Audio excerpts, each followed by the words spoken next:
And if you're just joining us here on News Now from Fox, we'll have President Biden signing some executive orders on the economy coming up here in just moments. You'll remember yesterday we had him signing in some executive orders, those about the pandemic.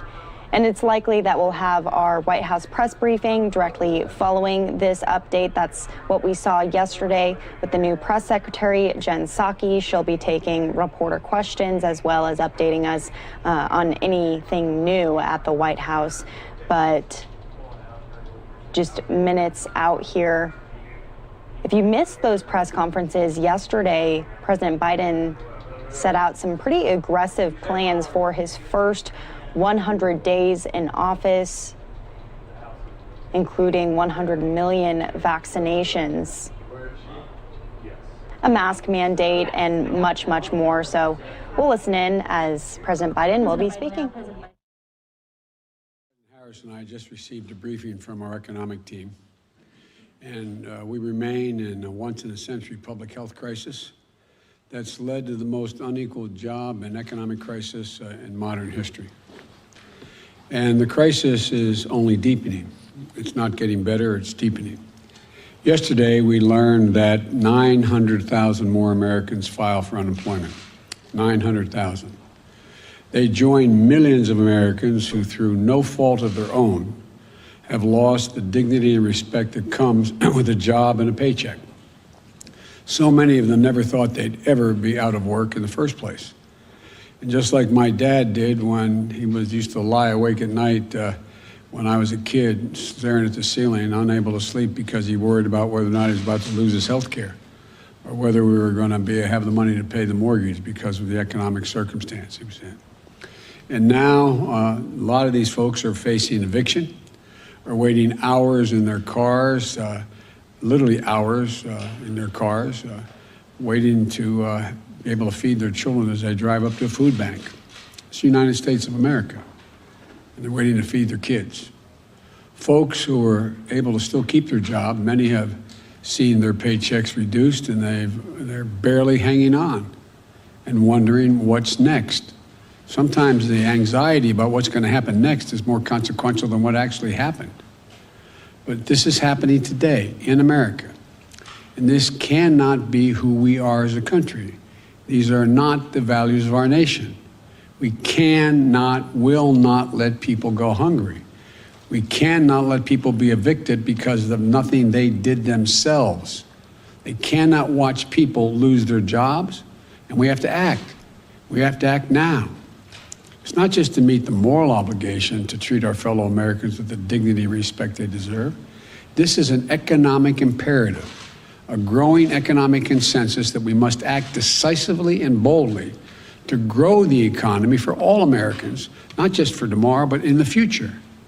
There's a growing chorus of top economists that agree that at this moment of crisis, with the interest rates as low as they are, historic lows, it is smart fiscal investment, including deficit spending, and they're more urgent than ever. You know, and that return on these investments in jobs and racial equity is going to prevent long-term economic damage and benefits that are going to far surpass their cost. If we don't act, the rest of the world is not standing still in terms of their competitive advantage or the competitive possibilities relative to us. That our debt situation will be more stable and not less stable, according to these economists, and that such investments in our people is going to strengthen our economic competitiveness as a nation and help us outcompete our competitors in the global economy, because we're going to grow the economy with these investments. While the COVID-19 package that passed in December was the first step, as I said at the time, it's just a down payment. We need more action, and we need to move fast. Last week, I laid out a two-step plan of rescue and recovery to get through the crisis and to a better and stronger and more secure America. The first step of our American Rescue Plan is a plan to tackle the pandemic and get direct financial relief to Americans who need it the most. You know, in just a few days, it's just been a few days since I outlined this plan. It's received bipartisan support from a majority of American mayors and governors. Businesses and labor organizations have together welcomed it as an urgent action that's needed. Even Wall Street firms have underscored its importance. In fact, an analysis by Moody's estimates that if we pass our American Rescue Plan, the economy would create 7.5 million jobs just in this year alone. That would be on the way to the more than 18 million, I think it was 18,600,000 jobs that they believe would be created over the 4-year period with our Build Back Better recovery plan. And with our American Rescue Plan, our economy would return to full employment a full year faster than without the plan. Even President Trump's now, not some liberal organization, President Trump's top former economic advisor, Kevin Hassett, said, quote, he absolutely is in favor of this rescue plan. This almost doesn't have a partisan piece to it. We're seeing the support because this plan takes a step that we so urgently need, more than just a step, number of steps. It funds big parts of the COVID-19 national strategy that we released yesterday. Our national strategy puts us on a war footing to aggressively speed up our COVID-19 response, especially on vaccines and testing and reopening our schools. I found it fascinating. Yesterday, the press asked the question, is 100 million enough? Week before, they're saying, Biden, you crazy? You can't do 100 million in 100 days. Well, we're going to, God willing, not only do 100 million, we're going to do more than that. But we have to do this. We have to move. The American Rescue Plan also includes economic relief for most Americans who are in need. We're going to finish the job of getting a total of $2,000 in direct payments to folks.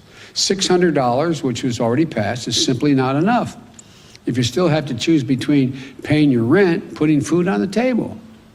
We'll extend unemployment insurance benefits for millions of workers beyond the deadline that's now set. It means that 16 million Americans who are currently relying on unemployment benefits while they look for work can count on these checks continuing to be there in the middle of this crisis. The American Rescue Plan also addresses the growing housing crisis in America. Approximately 14 million Americans, 14 million, have fallen behind on rent, and many risk eviction. If we fail to act, there will be a wave of evictions and foreclosures in the coming months as this pandemic rages on, because there's nothing we can do to change the trajectory of the pandemic in the next several months. So look, this would overwhelm emergency shelters, increase COVID-19 infections as people have nowhere to go and can't socially distance. The American Rescue Plan asks Congress to provide rental assistance for millions of hard-hit families and tenants. This will also be a bridge to economic recovery for countless mom and pop landlords who can't afford not to have the rent. But they can't wait. So on Inauguration Day, I directed my administration to extend nationwide restrictions on evictions and foreclosures. These crises are straining the budgets of states and cities and tribal communities that are forced to consider layoffs and service reductions among essential workers. Police officers, firefighters, first responders, nurses, they're all at the risk of losing their jobs.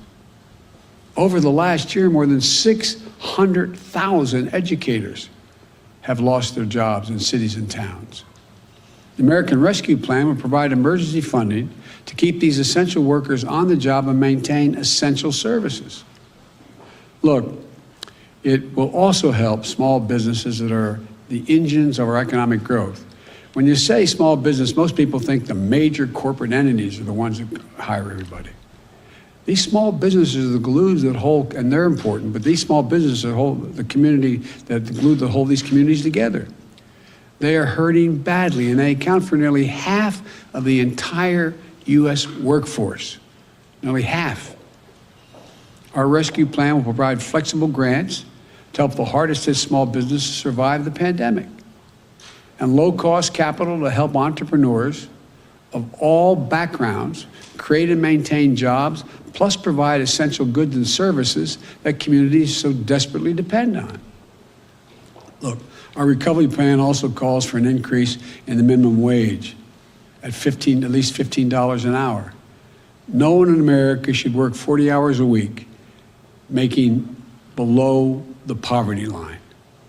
$15 gets people above the poverty line. We have so many millions of people working 40 hours a week, working, and some with 2 jobs, and they're still below the poverty line. Our plan includes access to affordable child care. That's going to enable parents, particularly women, to get back to work. Millions who are not working now because they don't have that care. All told, the American Rescue Plan would lift 12 million Americans out of poverty and cut child poverty in half. That's 5 million children lifted out of poverty. Our plan will reduce poverty in the Black community by 1/3, and reduce poverty in the Hispanic community by almost 40%. I look forward to working with members of Congress of both parties to move quickly to get this American Rescue Plan to the American people. And then we can move with equal urgency and bipartisanship to the second step of our economic plan, to Build Back Better, the recovery plan.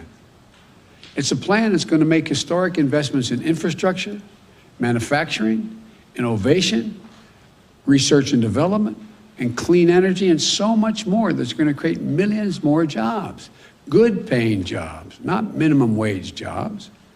Well, while we work with members of both parties in the Congress, there are steps that we can and must take right now. For example, on Inauguration Day, I directed my administration to pause student loan repayments for interest, the interest payments for Americans with federal student loans until at least September. So they're not going to have to pay till September. They still pay the bill as it stands now, but they will not accrue interest, and they don't have to begin to pay until September. And we may have to look beyond that, I might add. Today, I'm signing an executive order that directs the whole of government, a whole of government effort to help millions of Americans who are badly hurting. It requires all federal agencies to do what they can do to provide relief to families, small business, and communities. And in the days ahead, I expect agencies to act. Let me touch on 2 ways these actions can help change Americans' lives. We need to tackle the growing hunger crisis in America. 1 in 7 households in America, 1 in 7, more than 1 in 5 Black and Latino households in America, report they do not have enough food to eat. That includes nearly 30 million adults and as many as 12 million children. And again, they're in this situation through no fault of their own. It's unconscionable. The American Rescue Plan provides additional emergency food and nutrition assistance for tens of millions of children and families to address this crisis. But families literally can't wait another day.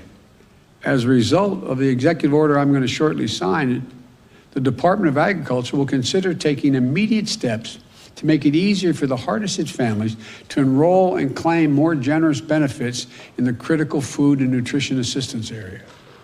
This is going to help tens of millions of families, especially those who can't provide meals for their kids, who are learning remotely at home, are not receiving the regular meal plans that they have at school for breakfast or lunch. We also need to protect the health and safety of the American worker. Right now, approximately 40% of households in America have at least one member with a pre-existing condition. Just imagine, you're out of work through no fault of your own. You file for unemployment while you're looking for a job. You find one, and you get an offer. But then you find out there's a high risk of you getting infected with COVID-19 because of your condition. You and your loved ones have even greater risk of death and serious illness because of the pre-existing conditions. So you turn it down. Right now, if you did that, you could be denied unemployment insurance because you're offered a job, you didn't take it. It's wrong. No one should have to choose between their livelihoods and their own health or the health of their loved ones in the middle of a deadly pandemic. Because of the executive order I'm about to sign, I expect the Department of Labor to guarantee the right to refuse employment that will jeopardize your health, and if you do so, you'll still be able to qualify for the insurance. That's a judgment the Labor Department will make. Look, there are just 2 consequential ways that the action I'm taking today will help people in need. Another way to help approximately 2 million veterans maintain their financial footing by pausing federal collections on overpayments and debts. Another makes sure that federal contractors are receiving taxpayers' dollars, provide their workers with the pay and benefits they deserve. These are places where federal tax dollars are administered, are being made available to build things from ships to staircases. And the federal government lets the contract, and we're going to make sure that they buy American and are made in America. And here's another. Right now, there are up to 8 million people that are eligible for direct payments from the CARES Act and a relief bill passed in December. They're entitled to those payments, but there's not an easy way for those folks to access them. So we're making it a priority today to fix that problem and get them relief they're entitled to. Look, I'm going to close and summarize this way. A lot of America is hurting. The virus is surging. We're 400,000 dead, expected to reach well over 600,000. Families are going hungry. People are at risk of being evicted. Job losses are mounting again. We need to act. No matter how you look at it, we need to act. If we act now, our economy will be stronger in both the short and long run. That's what economists left, right, and center are telling us.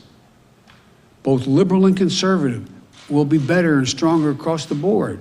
If we act now, we'll be better able to compete with the world. If we act now, we'll be better able to meet our moral obligations to one another as Americans. I don't believe the people of this country just want to stand by and watch their friends, their neighbors, coworkers, fellow Americans go hungry, lose their homes, or lose their sense of dignity and hope and respect. I don't believe that, especially in the middle of a pandemic that's so weakened and wreaked so much havoc and caused so much pain on America. That's not who we are. The bottom line is this: we're in a national emergency. We need to act like we're in a national emergency. So we've got to move with everything we've got, and we've got to do it together. I don't believe Democrats or Republicans are going hungry and losing jobs. I believe Americans are going hungry and losing their jobs. And we have the tools to fix it. We have the tools to get through this. We have the tools to get this virus under control and our economy back on track. And we have the tools to help people. So let's use the tools, all of them. Use them now.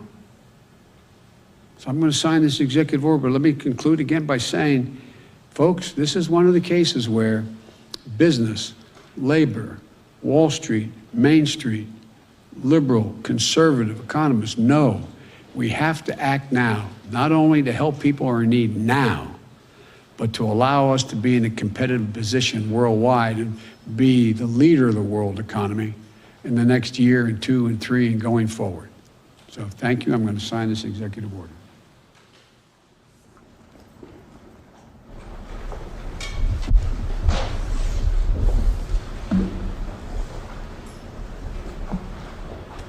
The first one is the economic relief related to COVID-19 pandemic that I referenced.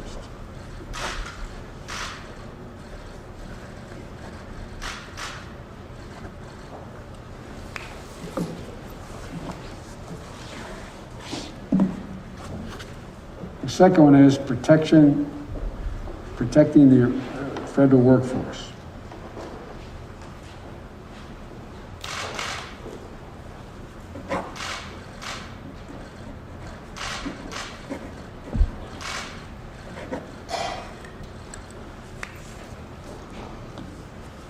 Thank you very much. Mr. President, do you support Mitch McConnell's timeline for a February impeachment trial? I haven't heard the detail of it, but I do think that having some time to get our administration up and running, I want to thank the Senate for passing out our Secretary of Defense. Looks like our Secretary of Treasury, looks like our Secretary of State's in place. So the more time we have to get up and running to meet these crises, the better. Thank you.